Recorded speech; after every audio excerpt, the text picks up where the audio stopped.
Malu, eu sempre sinto que eu não sou boa o suficiente, mesmo quando eu conquisto alguma coisa. Como que eu posso melhorar essa percepção? Bem-vindos a mais um Visato Responde, onde vocês me mandam suas perguntas e a gente conversa aqui num bate-papo. Pega o seu café e bora conversar. Ah, e não esquece de nos seguir nas redes sociais, já ativar o sininho aqui e se inscrever no canal. Mas bora lá, como parar de ter essa síndrome do impostor, que eu sei que com certeza você deve ter isso, porque eu confesso, até hoje, é uma coisa que eu luto diariamente durante os meus dias. É muito normal quando a gente conquista alguma meta, a gente atinge um patamar da nossa vida, a gente começa a ter medo de que as pessoas descubram que na verdade a gente é uma fraude, que a gente nem é tudo isso.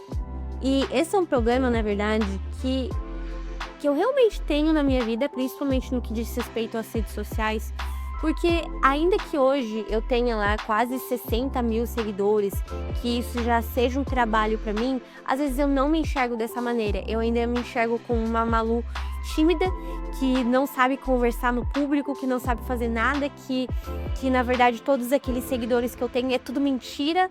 E eu tenho certeza que em alguma situação da sua vida você se sente assim. Até, por exemplo, se você foi aprovado numa universidade, você se sente não tão merecedor assim. Ou quando você tira boas notas e você fala, eu acho que eu não mereci essa nota não. A síndrome do impostor, ela é muito recorrente na nossa vida. E nem é porque a gente não seja realmente bom, mas porque você não se enxerga como uma pessoa merecedora. E é tudo muito a maneira como a gente se enxerga. E quando isso muda, tudo muda. O nosso cérebro, ele tem um modelo fixo de como a gente é. Imagine você pensar de uma maneira X durante 7 anos, 10 anos da sua vida. Imagine você querer mudar isso de um dia para o outro. É muito difícil. Imagine que você, a vida inteira, foi uma pessoa super tímida, uma pessoa mais retraída, e aí do nada você começa a mudar um pouco isso. Para o seu cérebro é muito difícil de entender essa nova perspectiva de vida que você tem. E o tempo todo ele vai querer falar não, você não é desse jeito, mandar mensagens para você de que você não é merecedor de tudo aquilo que você tem. É como até se fosse um erro do sistema. Então o cérebro, numa maneira de se preservar desse erro do sistema, tenta te jogar picuinhas na sua cabeça, falando que não, você não é tão bom assim.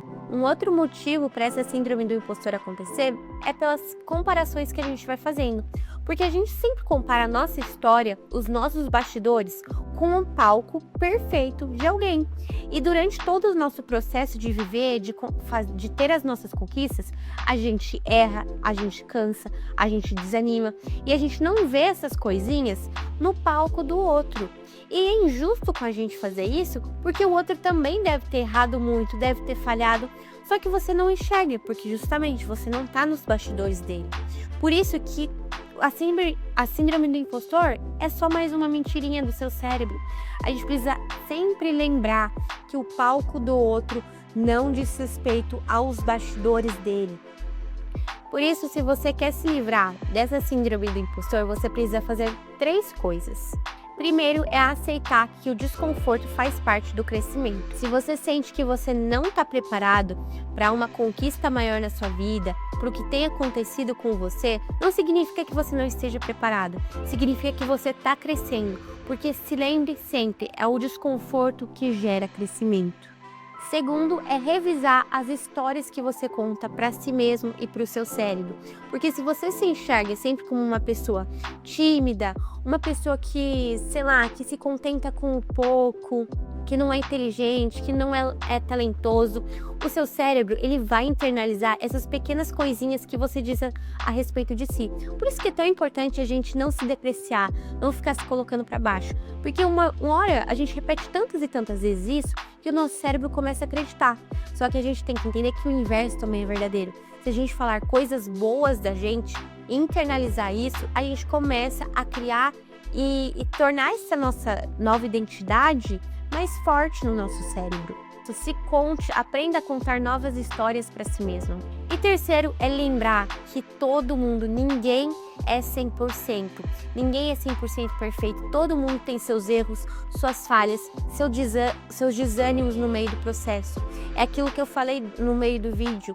Por isso não dá para você ficar comparando os seus bastidores com o palco de alguém. Porque a gente não consegue ver o que acontece ali por trás das pessoas. Você só não sente que merece as coisas que você tem porque você não se enxerga como essa pessoa que tem tudo isso. Por isso, começa a repetir novas histórias para você, começa a realmente colher os fatos, ao invés de criar historinhas mentirosas sobre o que você vive.